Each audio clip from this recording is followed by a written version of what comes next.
Assalamualaikum warahmatullahi wabarakatuh.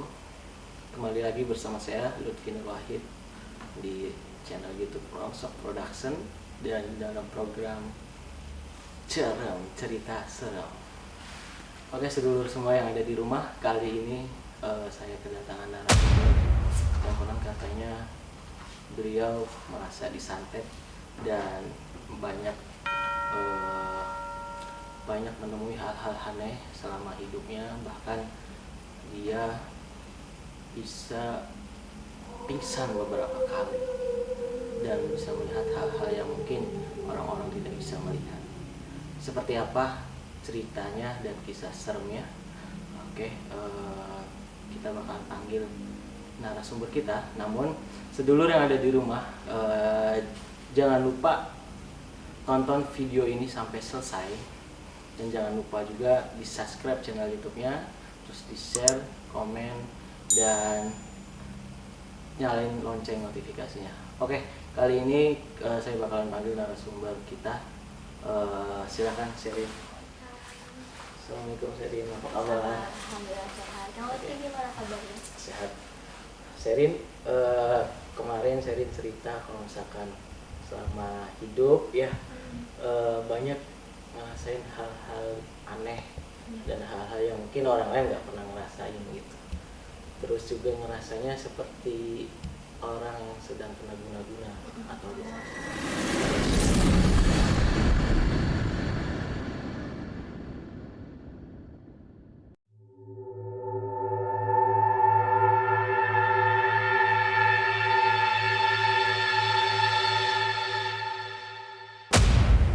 Oke, Sherin, bisa ceritain nggak itu ceritanya bagaimana? Oke. Mungkin Sharon agak ini dulu ya, cerita prolognya dulu ya dari awal. Memang Sharon itu kan keturunan dari Jawa Tengah, kebetulan dari keluarga bapak itu yang dimana keluarga Sharon di Jawa Tengah itu percaya sekali akan hal-hal mistis intinya. Jadi percaya menggunakan amalan-amalan untuk penjagaan diri dan lain-lain. Kebetulan dari buyutnya Sharon itu memang menggunakan amalan untuk penjagaan sampai 7 turunannya. Begitu juga dengan Sherin gitu kan. Jadi di keluarga Sherin itu Kang Lutfi ada banyak yang peka akan hal kayak gituan. Bahkan ada yang bisa melihat dari keluarga bapak Sherin itu. Backgroundnya emang udah ngerasain hal-hal kayak gitu ya? Iya betul. Cuman waktu itu Sherin memang bukan dari lahir ya. Kalau indigo kan mungkin dari lahir. Cuma waktu itu posisinya waktu SMP gitu ya. Mungkin teman-teman SMP Sherin juga tahu gimana hebohnya dulu. Pas malah lagi UN tuh, kayaknya UN ya, kan namanya UN kan berangkat subuh nih Kang Lutfi. Tiba-tiba berangkat subuh di jalan lewat mau naik tangga gitu. Di lab, kalau lab IPA itu kan ada tengkorak gitu kan, tengkorak gitu. Cuma waktu itu saya posisinya ngelihat ada orangnya pakai udang-udang kayak sorban gitu. Lagi madep ke arah sana. Awal dari situ saya baru ngeh kalau itu tuh ngeliatin ke saya kalau kamu tuh udah mulai peka loh di umur segini gitu. Di notice ya. Tuh, di notice kayak gitu. Namun kalau misalkan dilihat dari usia mah emang usia segitu emang lagi maksudnya nggak terlalu memikirkan hal itu ya. Kayak biasa aja dulu gitu, belum sempat kepikiran gitu. Betul banget. Terus dari situ mulai kayak aku tuh patung gitu kan. Cuman pas di situ aku konsultasi dong sama keluarga yang memang udah ada peka kayak gitu. Katanya memang siap-siap aja, itu memang kamu peka, nah kamu tuh udah terbuka dari situ katanya. Dan dari situ jadi itu juga mungkin teman-teman SMP tahu gimana tiba-tiba ada kesurupan massal dan sampai ada doa bareng sama teman-teman waktu itu. Karena memang guru agama juga join sama Sherin karena tahu maksudnya Sherin tuh bisa peka dalam hal kayak gituan. Intinya waktu itu ada pembangunan sekolah yang buat hal-hal makhluk-makhluk itu tuh merasa nggak tenang. Singkat cerita, SMK ya, Sherin kenal salah satu cowok yang sangat bagus akhlaknya nih, soleh banget. menurut Sherin ya? Iya, soleh gitu kan. Kayak dia juga salah satu anggota keislaman gitu ya. Aktif di rohani Islam ya? Tuh, gitu sih kayak kayaknya tertarik lah saya gitu kan. Zaman SMA ya? Betul, itu zaman SMK. Zaman SMA nemuin cowok nih. Oke, terus kayak gitu. Kebetulan perjuangan karena memang sering punya bawaan dari keluarga itu peka dan terkadang bisa melihat gitu ya, dan mengetahui lah hal-hal seperti itu yang tanpa disadari. Tanpa disadari itu karena memang ada bimbingan juga dari keluarga kan mengenai amalan-amalan itu yang memang ada keturunan juga.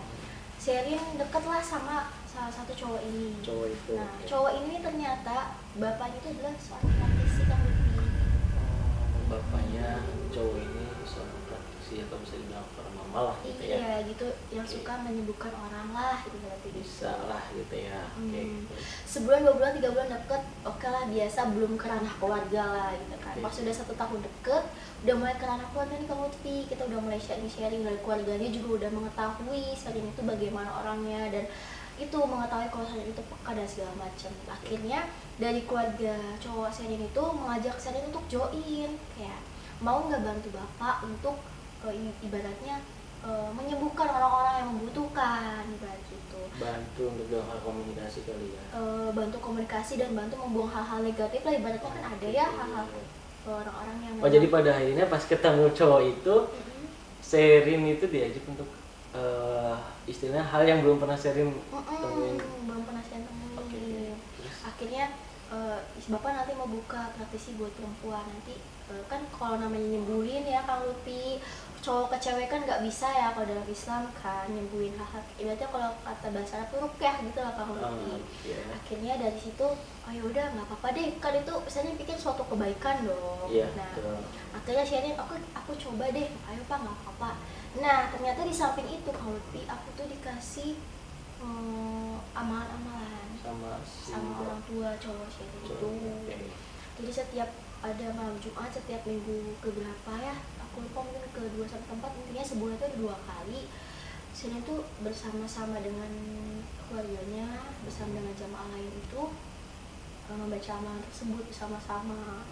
Dan ada amalan khusus juga untuk Sherin untuk membantu penyembuhan dari praktisi yang dilakukan tersebut. Akhirnya Sherin melakukan pembelajaran hal itu ya. Iya betul. Tanpa disadari mungkin baik buruknya Sherin pun belum mengerti. Iya betul. Cuman memang konsultasi ke keluarga pun katanya kan waktu itu keluarga ya ngertinya kan maksud paham karena cowok saya itu sering main ke rumah juga kan. Jadi ngerti oh yaudah percaya aja. Oh amalannya juga sama nggak apa-apa. Awalnya gitu. Ya. Jadi kayak lagian toh tujuannya buat membantu orang gitu kan. Akhirnya sampai itu ya saling membantu lah beberapa kali kan. Beberapa kali tuh hal itu ya maksudnya ikut ruqyah lah ibaratnya katanya kayak gitu.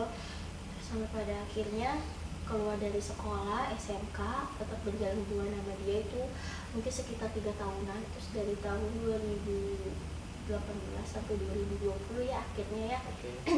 Waktu itu aku lulus sekolah di 2018 dan dari lulus sekolah itu akunya udah mulai kerja nih Kang Lutfi. Masuk ke dunia kerja ya setelah lulus kuliah ini. Nah ini nih di dunia kerja ini yang menurut saya akhirnya semakin peka ya. Semakin peka, semakin mengganggu. Yang memang pada akhirnya saya nggak tahu kenapa kok sampai seperti ini. Oke. Sampai semenderita ini gitu. Padahal saya tuh niat mau kerja gitu kan, habis lulus dari sekolah. Pada akhirnya Sherin itu kerja di salah satu dealer motor. Itu adalah pengalaman kerja Sherin pertama kali ya pengalaman kerja ya. Habis itu setelah kerja di situ masih pacaran nih sama cowok Sherin yang ini. Setiap kerja itu kan kerja di sana tuh mungkin sekitar 6 bulanan. Ada aja sakit itu. Sakit kayak dibawa ke rumah sakit, kata dokternya nggak apa-apa, kecapean aja. Cuman yang dirasakan saya itu perut sakit, kepala sakit. Kayak nggak wajar gitu ya sakitnya. Tapi ini dokter, diagnosa dokter nggak ada apa-apa, hanya kecapean gitu ya. Iya betul, cuma kecapean. Jadi dipulangin lagi gitu kan. Terus terkadang-kadang kalau suka kayak ngambil lap gitu lah ya buat montir-montir di sana. Itu saya suka kayak ngelihat sekelibat gitu ya, kayak bawa bayang hitam tapi tinggi banget itu.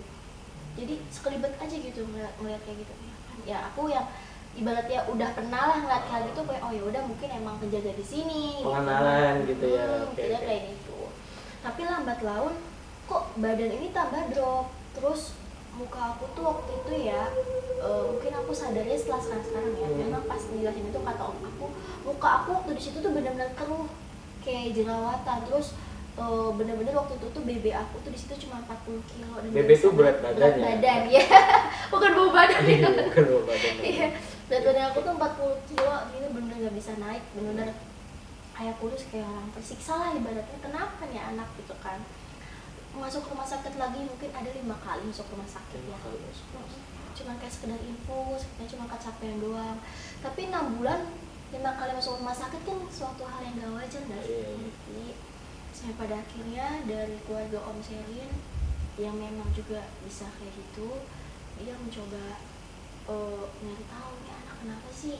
Pasti bukan karena hal-hal yang kesehatan, pasti nggak ada hal hanya lain. hal kesehatan aja ya. Sampai pada akhirnya dimediasi, maksudnya dimediasi sama Om Selin itu, ternyata ada sama makhluk tinggi besar itu yang saya lihat itu bersetubuh dengan, maksudnya gimana ya, ada sekumpulan keluarga dari makhluk besar itu di tubuh Selin katanya gitu. Sampai mempunyai berapa ratus anak di tubuh Selin katanya gitu. Jadi selama ini maksudnya ada orang kita emang nggak awam ya, nggak orang awam kayak kita emang nggak pernah sadar hal itu ya. Pas ngerasa hal badan ini ada yang aneh gitu kan, akhirnya mencoba ke istilahnya secara medis pun udah diobatin gitu, cuman nggak ada perubahannya, akhirnya ke hal seperti itu. Ternyata ada hal goib yang selama ini ikut ataupun apa ya istilahnya menanam di tubuh gitu ya, yang tidak disangka-sangka gitu. dan banyak gitu katanya sampai Om Selin kaget, wah ternyata udah sampai beranak pinak gitu, bisa sudah berkembang biak ya. Betul. Nah, saya benar ini beratus-ratus, iya karena namanya makhluk gaib kayak gitu katanya nggak seperti manusia 1-2 anak, dia bersetubuh mungkin bisa memakan beratus anak. Makanya jadinya di tubuh Selin itu rasanya berat kan, jadi makanya saya drop terus kan. Dan pada akhirnya di situ mulai ada lagi nih Kak Uti, Selin tuh udah kata keluarga itu, jadi katanya ya setelah ada udah ngobrol-ngobrol ya, cuma waktu itu saya nggak sadar, katanya saya mulai marah-marah, suka marah-marah, mulai males sama sholat, tinggalin sholat ya, dikasih tahu sholat tuh nggak mau gitu, dikasih tahu untuk melanjutin amalan juga nggak mau gitu, kayak males aja gitu jadinya. Terus yang paling parahnya lagi, orang tua saya melihat saya itu aneh, karena setiap maghrib itu selalu masuk kamar, mati lampu dan cuma diam.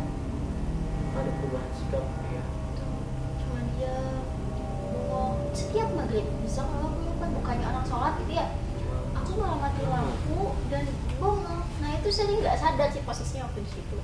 Sadar itu ya setelah udah ada kejadian itu dikasih tahu kalau ada beberapa perubahan gitu kan. Kita mulai kenapa nih anak gini. Nah mulai dari situ orang tua melihat tubuh saya itu rentan, ya sering sakit, padahal nggak bekerja berat gitu kan. sering drop jadinya ya. Sering drop, sering marah-marah, diomongin sama orang tua tuh yang biasanya kemarin-kemarin oke-oke aja, sekarang udah berani melawan. Sholat amalan juga udah nggak mau. Dari orang tua kan notice ya. Cuman sebenarnya dari pihak komsel juga udah bilang kayaknya ini anak gak beres sama pacarnya gitu, karena setiap dari keluarga itu kayak komentarin dikit tentang pacarnya saya dulu aja, saya kayak langsung marah, apa sih, enggak, dia nggak kayak gitu, langsung berani melawan apa yang dikatakan orang untuk menjelekan pacar saya itu yang dulu itu loh. Jadi setelah Sherin mengalami perubahan sikap, perubahan sifat itu di keluarga, ada ngerasa hal yang berbeda dalam diri Sherin. Oke, terus setelah itu Sherin gimana? Setelah itu karena waktu itu saya kan posisinya lagi gak kerja, deket-deket aja, iseng-iseng main ke rumah teman saya.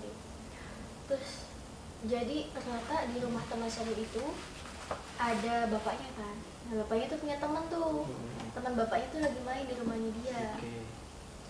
Waktu itu saya posisinya kan namanya bapaknya temannya orang nggak kenal dong sama sekali kan.